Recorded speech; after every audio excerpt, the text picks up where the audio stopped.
Om Namo Bhagavate Vasudevaya.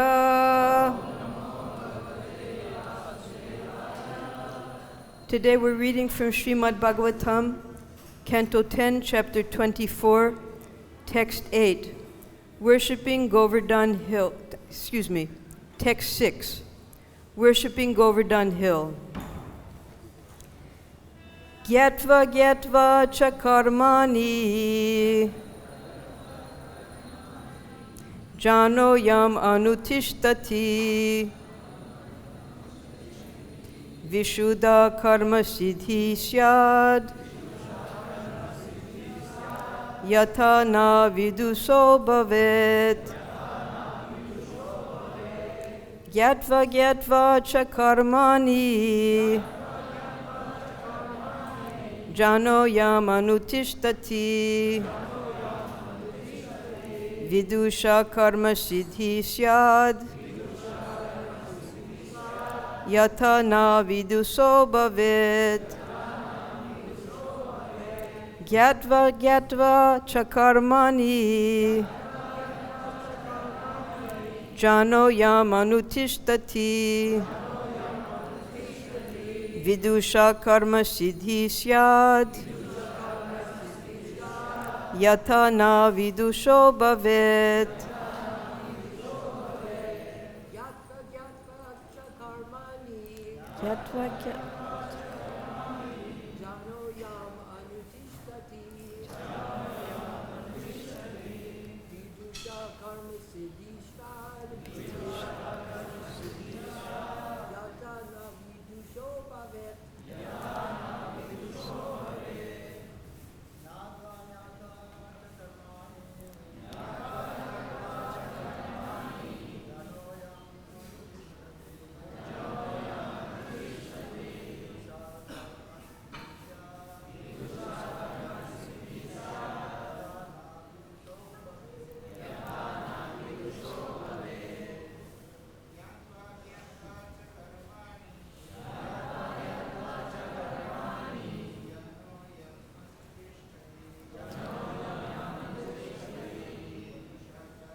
Matajis?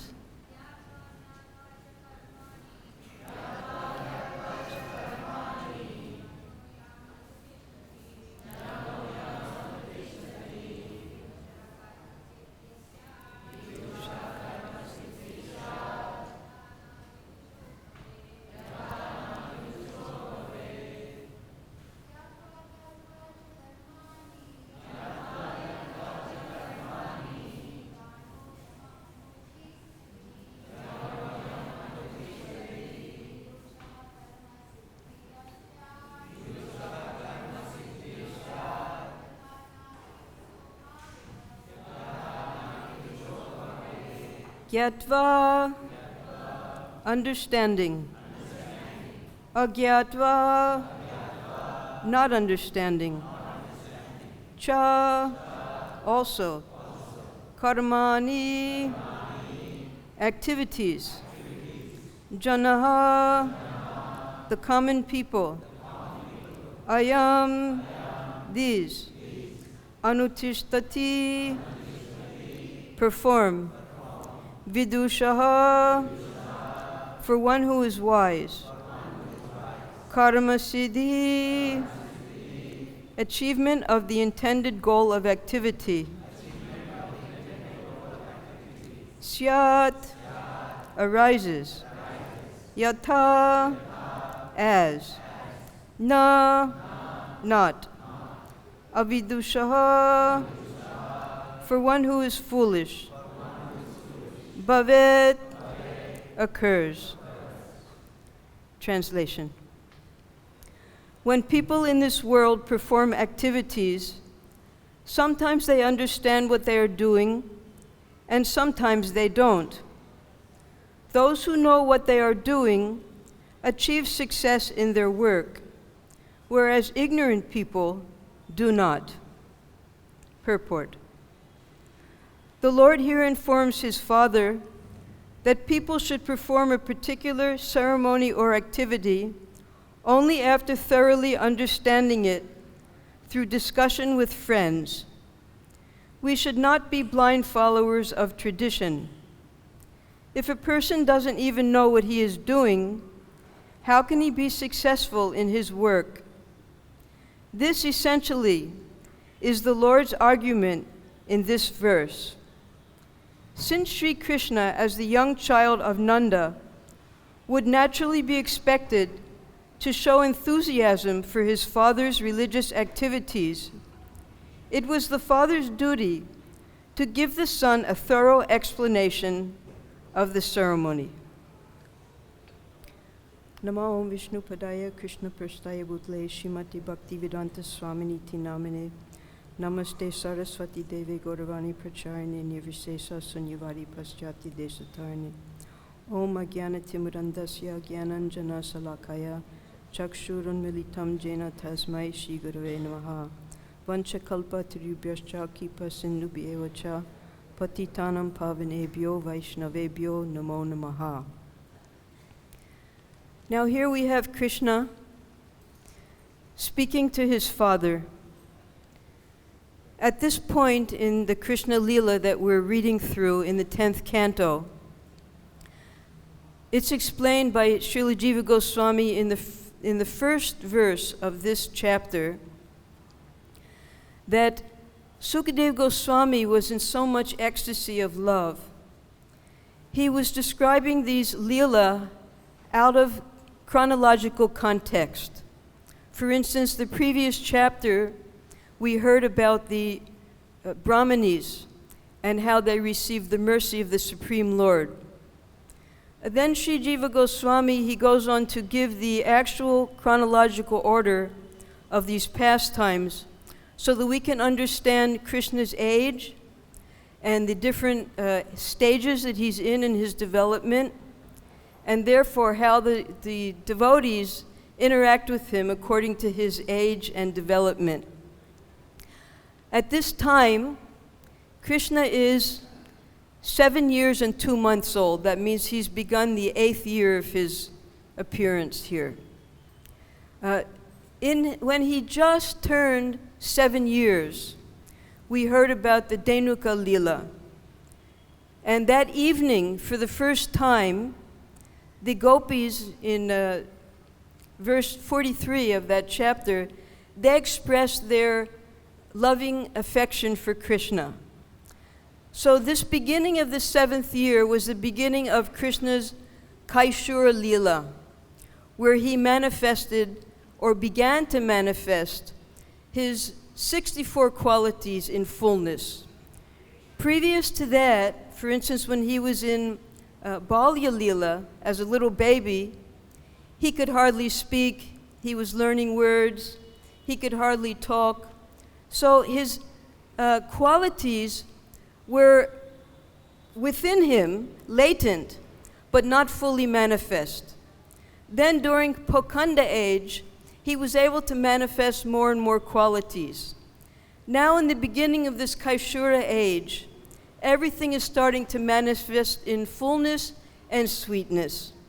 So after the Dhenuka Lila, which occurred in Bhadra, because that's when the tala fruits are ripe, then as we know here in Vrindavan, next comes Ashvini, which is what we're in right now.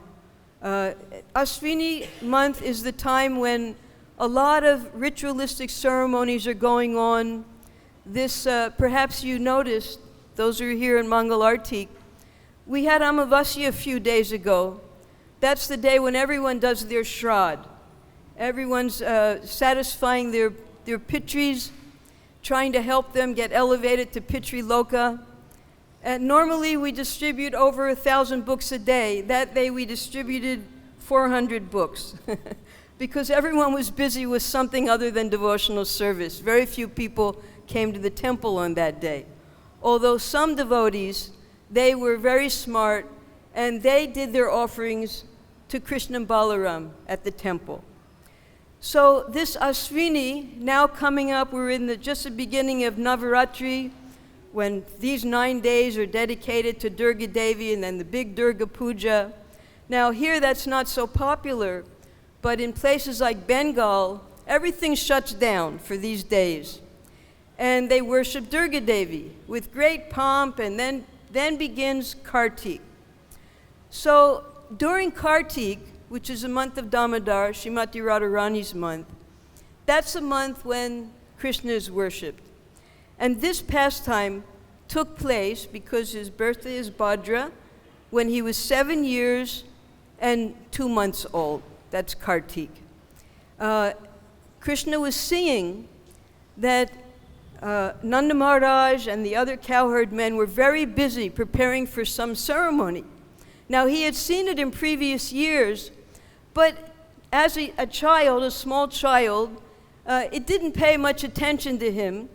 Now that he's attained a little bit more maturity, he became curious and interested. What is my father doing?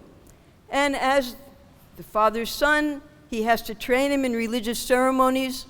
So he inquires now, Father, what are you doing? What's the purpose of what you're doing?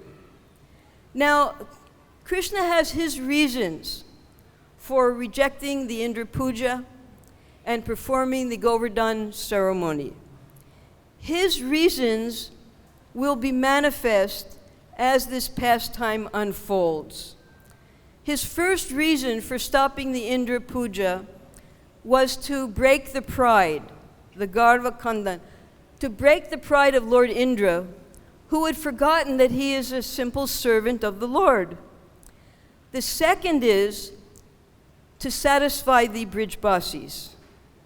Now, when Krishna first appeared after the birth ceremony, in due course of time when Gargamuni came and Nanda Maharaj invited him to do the name-giving ceremony, Gargamuni, he hid the fact that this is the Supreme Lord as your son, because Nanda Maharaj wouldn't be able to accept that.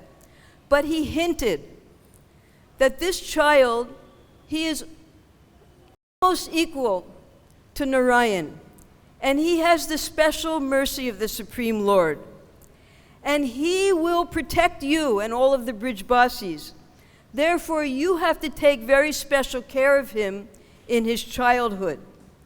So Nanda Maharaj understood that he had a very special son. He tried to protect him as best he could. Therefore, they came to Vrindavan to get away from the childhood demons there in Gokul. They brought him here near Govardhan.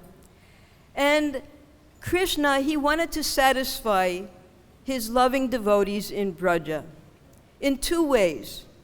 He wanted to protect them, and he wanted to allow them to have uninterrupted darshan. Now, they would see him every day, but according to their different rasas, their view of him was obstructed. In the morning time, yes, the parents and the elderly gopis and gopas, they would get to see Krishna in his home, but then he would run out with the cows and the cowherd boys, and they were left devastated until he came back. And that separation was sometimes intolerable. Then he would be with his boyfriends during the daytime, but then he would come home in the evening and the boys couldn't be with him anymore to play. And then at night, that's when he would be with his girlfriends. So no one could be with him then except for the girlfriends. So according to the rasas, they had particular times that they could be with Krishna, and it couldn't be all day and night because of the conflict, the rasabhasa of the different relationships. Now in this pastime, Krishna was all at the same time for 7 days uninterrupted going to give his devotees full darshan of him, and there would be no rasabhasa. Just as later we'll read, when Krishna went to Mathura, he was a little over 11 years old by that time, and he was in the wrestling arena. Now, when everyone saw him in the wrestling arena, all of the 12 rasas came to perfection. Some saw him as the Supreme Brahman, Some saw him as their lover, some saw him as their friend, some, they were very worried about him. They were horrified that this little boy was going to fight with these wrestlers. So all the 12, the 7 major and the 5 minor rasas, were fully manifest in that arena with Krishna in the center. So now, in Braj, this same opportunity is going to happen by Krishna's arrangement of fulfilling all these purposes at the same time. Now, Indra, according to Rupa Goswami, the demigods, they are in Dasya Ras. They are called Atikrityas. That means they have particular posts of service. Just like we may get a post sometimes, you're temple commander, you're temple president, you're a pujari. It's a post. And according to our qualification and what's needed, we're given that post. So these Adikritya dasas, they are the demigods. Now sometimes the word deva is used both as demigods and as the residents of the heavenly planets.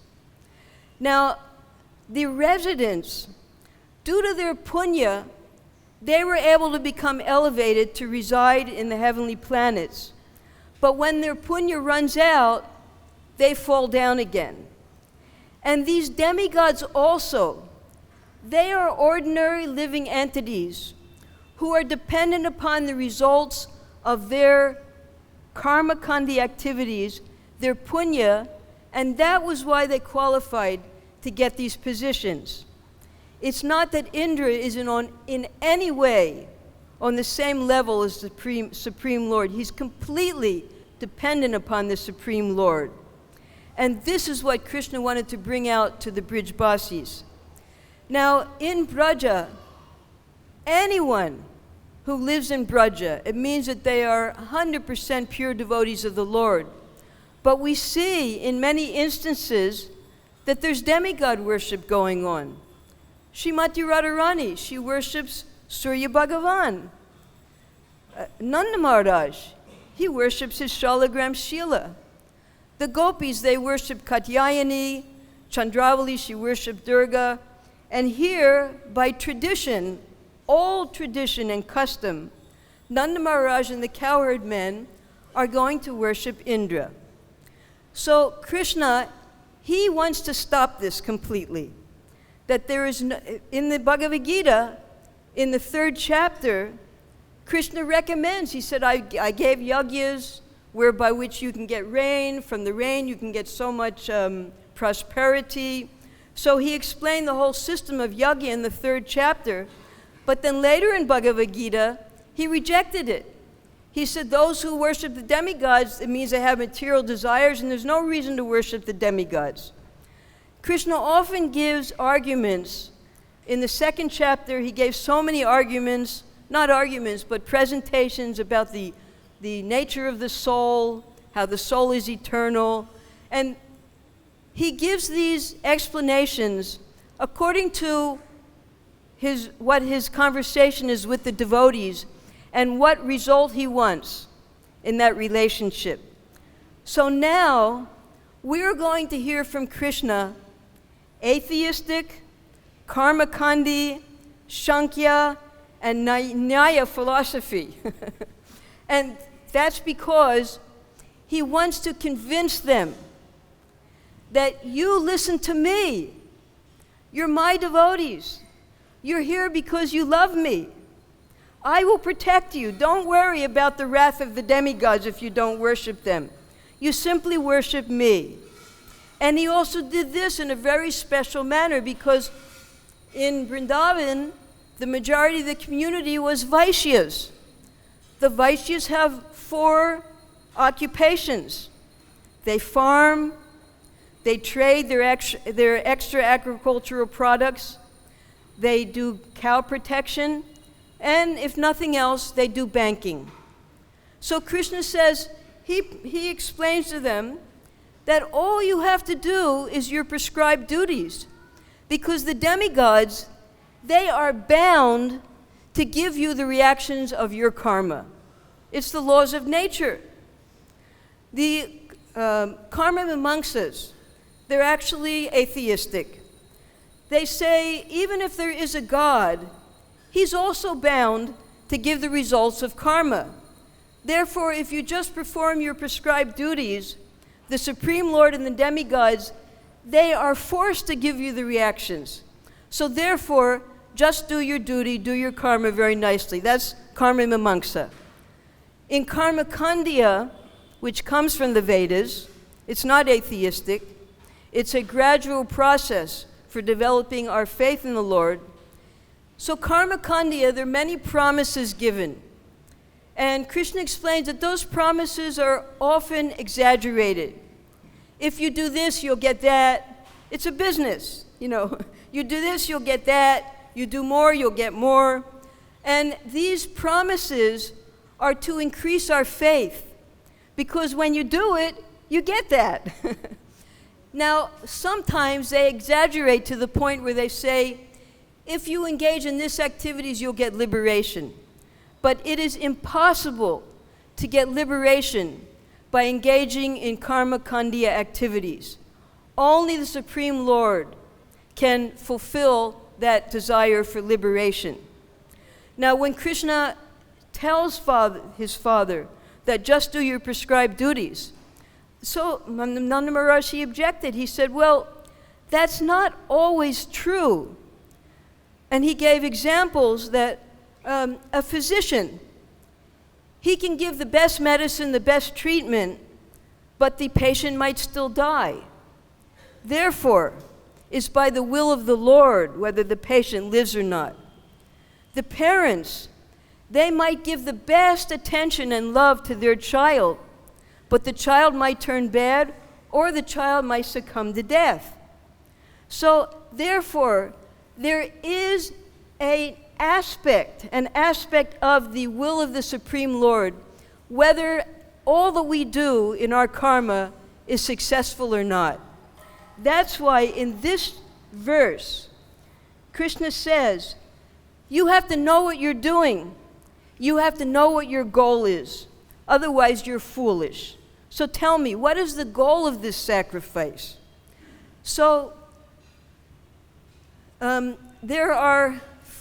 Prabhupada, he often tells stories to give a principle. There are some stories, for instance, Prabhupada, when he talks about union in diversity within our society, he tells the story from Aesop's fables that a father gave his sons a bag full of sticks, and he told the sons, break the sticks. And as hard as they tried, because the sticks were all together, they couldn't break them. And then he opened the bag, and one by one they took out the sticks and broke one by one. He said, this is why we all have to stay together. So when it comes to blind following, which is what Krishna is more or less accusing Nanda Maharaj of doing, that you're just doing this out of custom, out of tradition. What is the real reason why you're doing it? If you're actually a pure devotee, why are you worshiping a demigod? So Srila Bhaktisiddhanta Saraswati, he gives two stories about why we shouldn't be blind followers. One is very short. He just gives an example.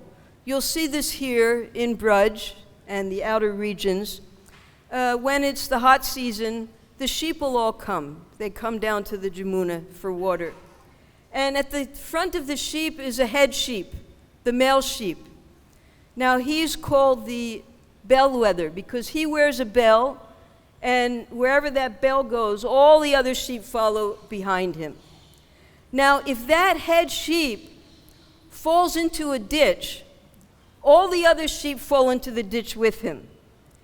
And if that sheep falls into water, all the other sheep follow and they fall into the water also.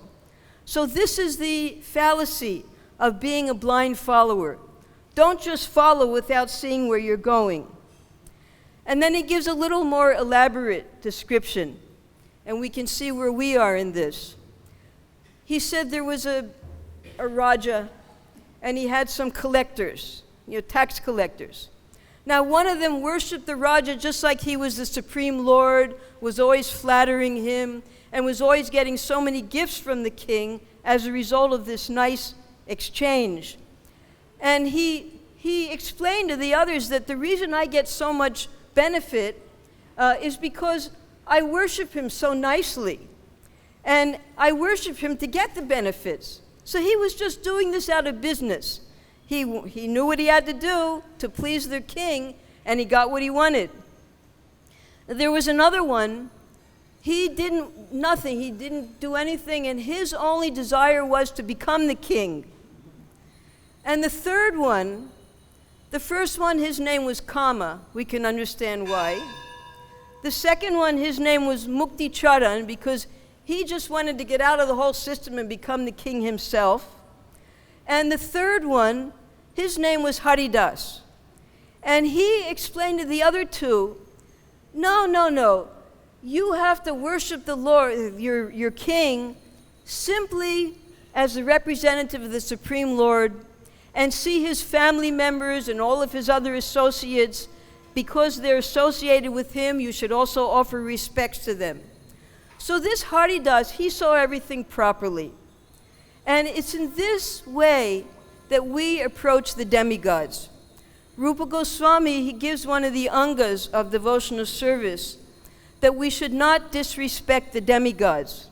Yes, we should offer them respects because they're devotees of the Lord. They're doing very, very high service to maintain the universe. But they can never replace the Supreme Lord. Now, there's something here called Panchopashana Panchopashana. Now, this comes under the second one, the Mukti-charan. They take 5 different deities. They take Surya, Ganesh, Shakti, Rudra, and an imagined form of Vishnu. They worship them, just like a little bit before we had Ganesh Puja. They had the Ganesh Puja, and then what did they do to Ganesh? They threw him in the water. They broke him, right? That's a part of their puja, to break their deity. So these Panchopashanis, they worship the deity, and then they break them with the understanding that now they have attained Brahman, because they've gotten rid of all of these forms of the Lord. So this is highly atheistic. Therefore, we have to, when we decide what we're going to do, first we have to see what is the goal we're trying to reach. Where do we want to go? And then we have to find out the proper Vedic process, how to attain that goal. As Krishna says in Bhagavad-Gita, if you worship the ghost, you go to the ghost. If you worship the Putris, you go to Pitri-loka. And if you worship me, you come to me. So we have to, in our own life, set our goal. And then we have to practice throughout our life. Now, Srila Prabhupada, he did that. He was given an instruction by his spiritual master. I want you to preach in the Western world in the English language. Despite all of the disturbances going on in his family life, the mutt breaking down, being all alone, being poverty-stricken, how to get to the West, he just kept that goal in his mind, the instruction of his spiritual master. Now, this is what Krishna is teaching the Brijbasis here. He says, you love me. You're all Brijbasis, you've all taken your birth here. I've appeared here so you can love me and worship me. Now listen to me. He says, you just perform your duties as the Vaishya. You do these things, and where is Indra? You've been performing this Indra Yagya for so many years. Have you ever seen him? Has he ever come here? No, it's all your imagination. But as Vaishyas, who is it that we actually take shelter of? Who gives our cows shelter? That's Govardhan. And who teaches us how to perform the Yagya rites? That's the Brahmins. We're very dependent upon the Brahmins and Govardhan Hill. Therefore, you take all of this paraphernalia that you were collecting for Indra, and you worship the Brahmins, you worship the cows, and you worship Govardhan Hill. And when they did that, he told them all the things they should prepare, rice and dal and pakoras and halava. And so the Brijbasis, they love Krishna so much. They were willing to give up this blind following of the demigod worship. And despite their fear, what was going to happen if they didn't worship Indra, they just did what Krishna told them to do. They took all the paraphernalia, and all around Govardhan Hill, it was quite big at that time, they made ponds of yogurt and milk and ghee. They made hills made out of pua and malpura.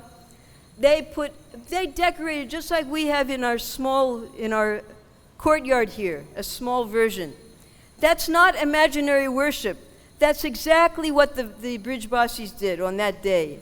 They made beautiful decoration, and because there are thousands of Brijbasis, they all got the opportunity to bring all of their products, their milk products, what they had cooked. The vegetables looked like colorful pigments on the hill. It was just beautiful, the offerings they made. And then Krishna, he was a little boy, he manifested a huge form separate from himself, huge, magnificent form, who spoke to the Brijbasis. He says, now I will eat all of your offerings. You see, I am the Supreme Lord. I can appear whenever I want. And he ate all of their offerings. And not only did he do that, Anior, bring me more, bring me more. And as he ate, he grew. He got bigger and bigger as he was eating their offerings. So then the Brijbasis, they had full faith. They loved Krishna so much because he appeared before them. And Krishna was right there also worshiping himself. He does that sometimes. Then he told them, he said, now you all do parikrama of this Govardhan Hill. And you can even go in your conveyances. You can go in your wagons, any way you want. You worship Govardhan, you do parikrama, and anyone who doesn't take part in this puja, there are many snakes on the hill, and those snakes will bite them and they'll die. He says anyone who engages in this Govardhan puja, they will take birth in Braja, they will become wealthy, they will become beautiful, and they will have a long life. And anyone who engages in Indra puja, they will become ugly, poverty-stricken, blind, and old. That's the condition we're in, right? So we have to really worship Govardhan puja if we want the mercy of Krishna, because that's what he's telling all the Brijbasis to do. So we have a choice in our life. We have to set our goals, and then we have to find out from our friends. Who are our friends? The devotees, our guru, they're our real friends. Find out, how do I reach this goal? Hopefully everyone's goal here is going back to the spiritual world and associating with the Supreme Lord. So, we have the greatest opportunity here in Vrindavan. We have Govardhan Puja, it's Govardhan Hill, walking distance. We can go there anytime, especially we can go there at the time of the Govardhan Puja. If we can't do that, we do it here. We have to take these instructions given by Krishna to the Brijbasis and apply these in our life. And then our life also becomes successful. Now at this time, even when Krishna was bound up in the coils of Kaliya here, and all the Brijbasis ran to see him, they saw he was completely covered by those coils. None of them could do anything, so they prayed to Krishna. Krishna, please free yourself. And when he saw how much they were suffering, he freed himself. Because he saw, I don't want to cause my devotees so much difficulty. So when Indra When Indra heard all of the singing and the dancing and all of the ceremonies going on that day, he got an earache. And he went to the Ashvini Kumars. And the Ashvini Kumars, they said, this earache is being caused by all of this singing that's going on down in Govardhan. And it's just like a sword going into your ears. He became so envious. Who is this little boy? Now, this is what's being explained in this purport. There is thorough understanding and there is misunderstanding. Krishna, he can cause anyone to misunderstand. He even caused Balaram to misunderstand for 1 year. Balaram was seeing the unusual behavior of the mothers, of the cows, of the cowherd men, but he couldn't understand what was going on. Krishna kept that secret from him for a whole year. So there's misunderstanding sometimes in Krishna's pastimes to evoke more pastimes. Then when Balaram found out, and the pastimes continued, actually he got angry at Krishna, didn't come that day, and again, then Brahma, he also misunderstood. Who is this little boy? All the demigods came to worship him after he had killed Aga. Brahma came down in his swan carrier. They're worshiping this little boy.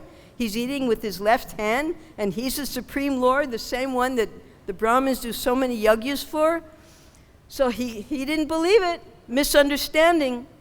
There are many misunderstandings to increase the bliss of the Leelas of the Supreme Lord.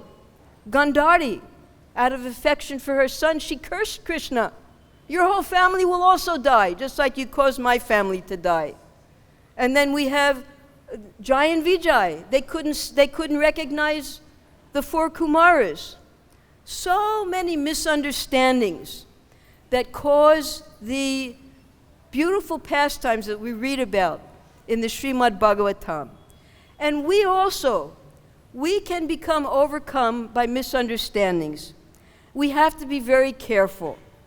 We have to see things through the eyes of Shastra, and we have to take shelter of our superior devotees who maybe have had experience with this misunderstanding, and they can help you through difficulties. Sometimes we don't understand what the goal of life is. Sometimes we forget. Money. We think, well, if I get a lot of, even Srila Prabhupada, he said when his spiritual master first gave him the instruction, he thought, well, I'm a family man, I have my wife, I have a child now, I have my father. How can I take part in the mutt activities? Let me make money, I'll make a lot of money, and then I can help the mutt in that way. So he tried to make money. Was it possible? No. It was only when Krishna completely smashed him that he was able to carry out the duty that his spiritual master gave him. So sometimes we think that if I just do this, then I'll be able to advance in Krishna consciousness. But we have to remember, we always have to take the advice of our spiritual master and senior devotees who have had experience with this process of understanding devotional service. And then we're safe. So that's as much as I can remember to say about this verse. If there are any questions, we can open up for discussion.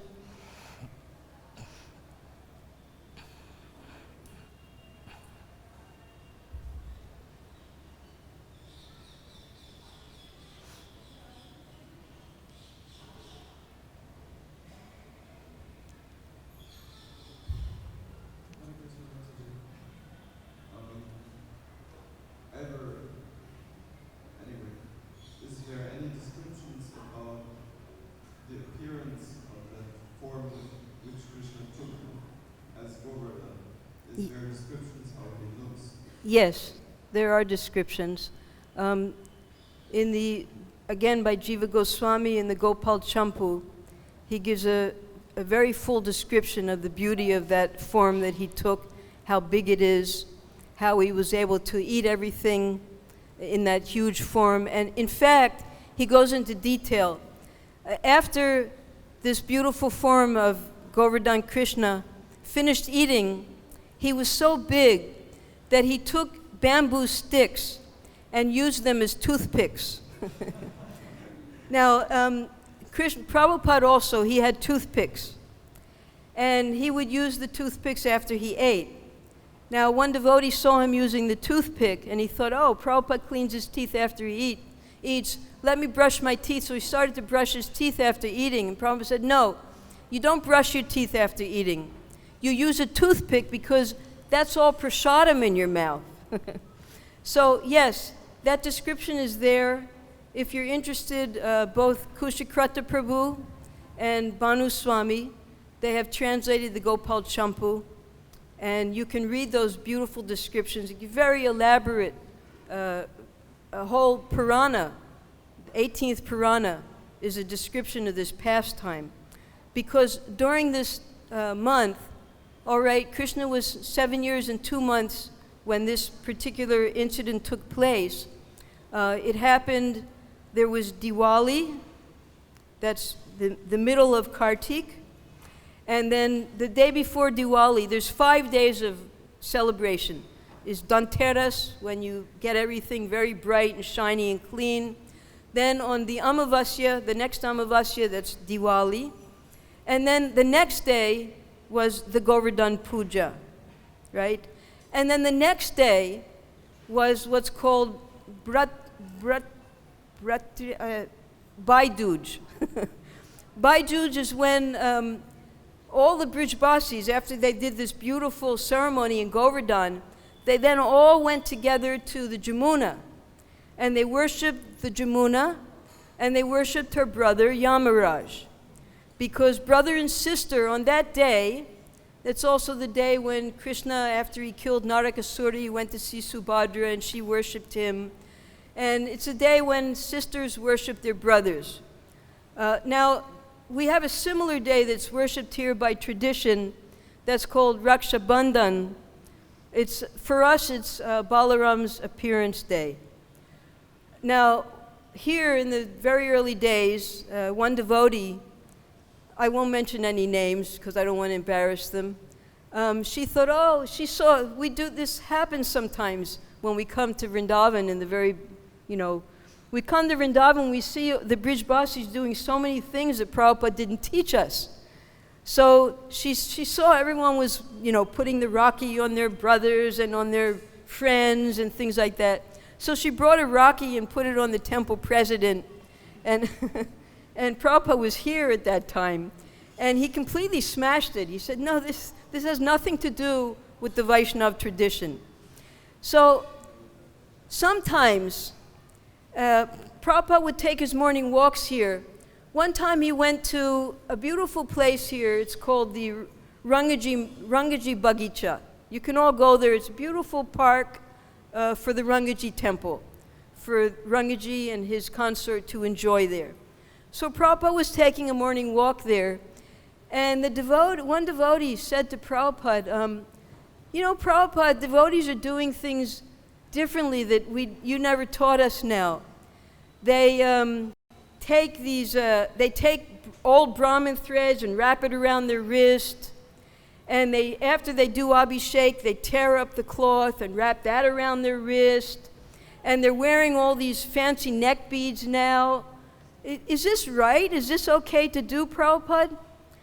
And he told another proverb in English. It's, crows eat stool, but young crows eat more stool. So the old crows, that's us, we know you're supposed to wear 3 and not wear all these things all over the place because we never saw Prabhupada do it. We've learned that already. You just keep it simple, and then you don't have to imitate what you see all over Braj. But the young crows, they eat more stool. And that means, hey, that looks really cool, or I'm going to get a tattoo. And Prabhupada told us to wear the, Trinadapi Sunil. I'm going to get a tattoo of Trinadapi around my neck so I can, so this is the young crows eating more stool. We never saw Prabhupada do these things. He kept it so simple. And when you keep it simple, then you can use all your energy to serve your spiritual master and the Supreme Lord. So we have to be very careful not to blindly follow, because there's so many different rituals going on here in Braj. It's not what Prabhupada taught us. He gave us particular festivals to observe, and if we, and where did he learn this? From his spiritual master. His spiritual master, in order to keep all of the matvasis active all the time, he would constantly have festivals. And when one festival was over, they'd be preparing for the next festival. And that's exactly the way our life is in temple life. One festival's over, we have a half a day to recover, and then next festival, we got to prepare, we got to collect, we got to do this. So our whole life is full of festivals, especially here in Vrindavan. So we have to mold our life like that, according to Prabhupada's instructions, and not be new crows. And if we have questions that are not fully answered in the Srimad Bhagavatam as translated by Prabhupada and his disciples, now, by the mercy of our senior God brothers, we have the books of the 6 Goswamis where we can get more information. And that way we can become more enlivened when we're engaging in these different festivals and services. So there's no harm in reading Gopal Champo. It's right here. It's in the library. And you can read the beautiful descriptions of this Govardhan Puja and this Govardhan Leela. Okay.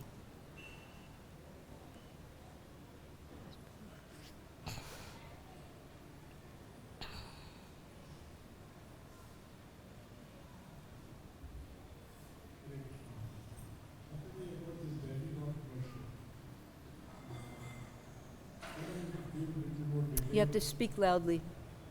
About this demigod worship.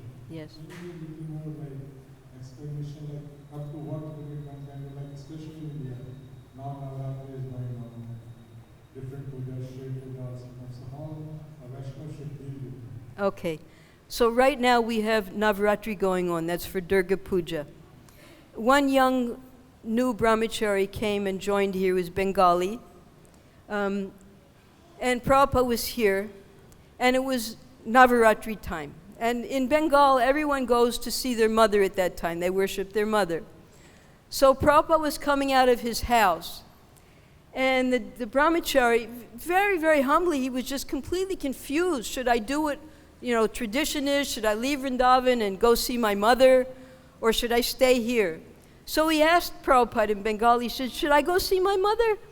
And Prabhupada just glared at him. So another devotee asked Prabhupada, this is when the Gaudiya Math broke down and they sold the printing press, there was no more books to distribute.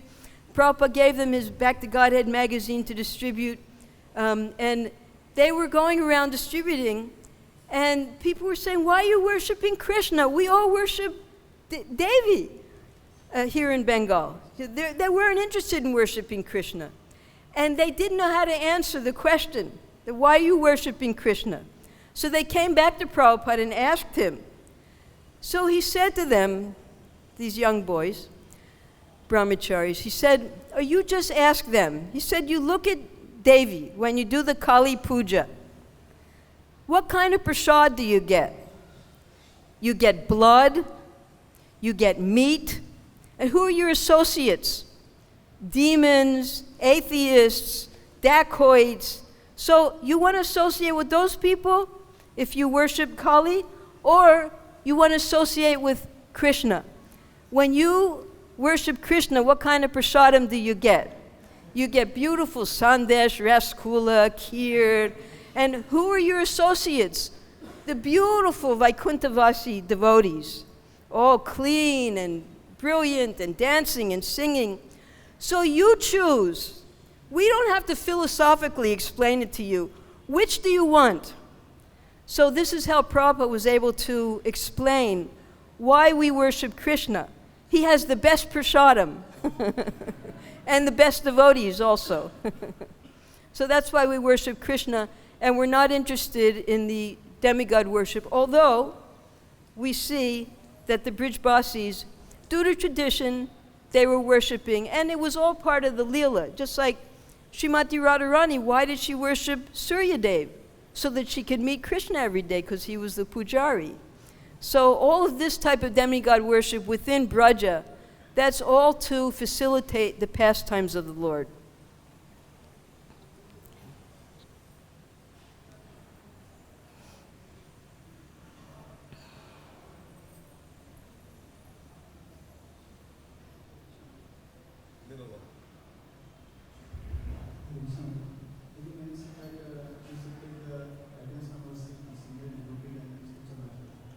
Speak clearly and slowly. I just said that we should take that session from the spiritual master and Sangye devotees. Yes.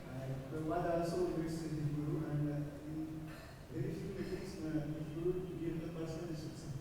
Yes. We should go and preach ourselves. So what should be our mood if we go to our spiritual master and we get the personal instructions? What should we do? Personal instructions are in Prabhupada's books. The instructions in Prabhupada's books are his personal instructions, his personal ecstasies. They're meant for all of us. So if you didn't have the opportunity, who is your Guru Maharaj? So he's here? Yes, of course you should ask. While he's present, as much as possible, you should get the association and try to serve him, his vapu, while he's present, right? And if you don't get the opportunity, just like many of Prabhupada's later disciples, they never even got to meet Prabhupada. They were in Venezuela and different parts of the world. But they had all of Prabhupada's instructions in his books. It's not that Prabhupada will give you a different instruction if you ask him for a personal instruction. It's all the same instructions. So you can pick any of those instructions in Prabhupada's books, make them your life and soul. There won't be any discrepancy between having a personal instruction from your Guru Maharaj and what Prabhupada's saying in his books, if you don't get the opportunity. But while your Guru Maharaj is present, try your best to get some personal instructions from him. Then your life becomes very clear. Even if he just says, chant Hare Krishna. Okay, I'm going to chant Hare Krishna. I'll make my life Sankirtan. What could be easier? It's a perfect life. I want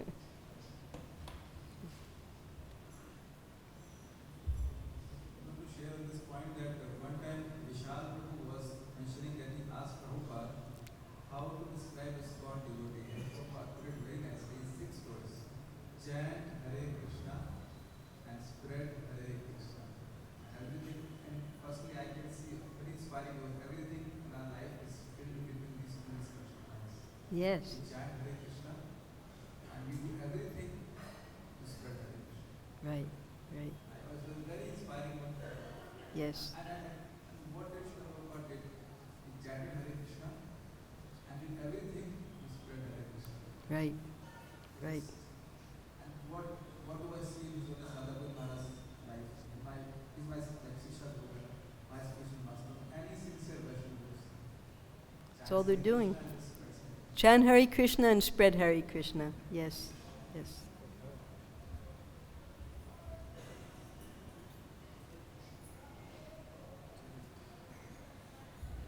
To be humble and submissive, you mentioned to your guru and authority, but not to be blindly following something. So, to what point should we utilize the intelligence to analyze what our authorities are telling us, and to what degree? You don't want to blindly follow, you want to be submissive, right? Yes. Yeah. But you may not agree with what the authority is saying, and so you may think that, well, to what degree am I following, to what degree should I not blindly follow, maybe he's wrong. Yes. Yes, we had that experience even within our society. There was a GBC whose wife had, she she was serving at the Sunday feast egg rolls, and the devotees strongly objected. And they said, well, you were all mlechas and meat eaters before. What's a little bit of eggs? So the devotees, they were outraged. So they immediately wrote to Prabhupada. And Prabhupada stopped it. You know, he removed the GBC. There was a yajna performed. Everything was done for purification. But Prabhupada said that the devotees who were simply following the orders of their authorities, they're not to be held responsible. But the temple authorities are to be held responsible because they have to be able to discriminate. And immediately they wrote to Prabhupada and it all got cleared up. So we can't lose our discrimination. In sadhana bhakti, sometimes we're told to do things, we don't know why. Why we offer our obeisances with the left side, and why we do this, why we circumambulate. We don't know why we're doing it. But gradually, we learn why. So this is that process of sadhana bhakti. Before we fully understand what we're doing, just by practice, eventually the knowledge will come by reading, by association, and we'll understand why we're doing what we're doing. Okay, thank you very much. Hare Krishna.